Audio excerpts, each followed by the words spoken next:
उठल झोली में, उठल झोली में जवानी के तूफान आए रे हम जवान।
आइए प्यार पुरस्कार करवंजा निवासी जो कि कृष्णा यादव, उनके तरफ से प्यार पुरस्कार है। ट्रैक्टर मालिक, ट्रैक्टर के मालिक है कृष्णा यादव जी, उनके तरफ से 151 रुपए का पुरस्कार आया है।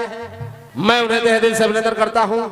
और भाजपा के वरिष्ठ नेताजी जो कि बाबू विजेंद्र सिंह जी की तरफ से बार बार पुरस्कार प्यार है।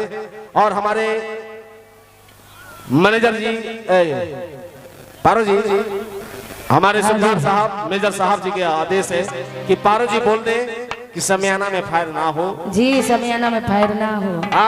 क्या आगे आगे बोलिए ना, बाहर है आगे आगे बोलिए। देखिए हमारे मेजर न तो फाट जाए तब फिर दिक्कत हो जी, बड़ा सीए में दिक्कत। मंगल सिंह और सुबदार जी जो कि सामने बैठे हैं। नेताजी आई फाट जाए, आई घर इतना सुंदर तो बड़ा हुसैन जी के सीए में दिक्कत हो जाता। बुझाई ले से बात है में बिल मत करी। हेलो जी, चलिए हमारे गार्जियन हो गया पापा। आरिया बताओ कई के नौकरिया हारी जाके कीन लिया तू बजरिया तो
मेरा दिल है मेरा दिल ही तो है।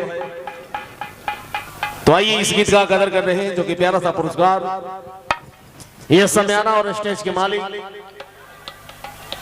बिहार, झारखंड एवं उत्तर प्रदेश के सबसे फेमस समियाना, नामी जानी समियाना जो कि कदमा नंबर 1। संपर्क करें ग्राम कदमा पोस्ट मोदिहा थाना नोखा जिला रोहतास बिहार, जो कि नोट जाने का रास्ता सासाराम से आरा रोड में ब्राव मोड़ 4 किलोमीटर पूर्व कदमा। संपर्क करें स्टेज के मालिक और समियाना के मालिक प्रोप्राइटर हुसैन अंसारी, वल्द सिपाही अंसारी जी, जो कि हुसैन जी के पिताजी हैं, हमारे गार्जियन हैं। ये समियाना का मालिक है और स्टेज के मालिक है। जितना भी तारीफ करें कम है। पुरस्कार मिला है ना।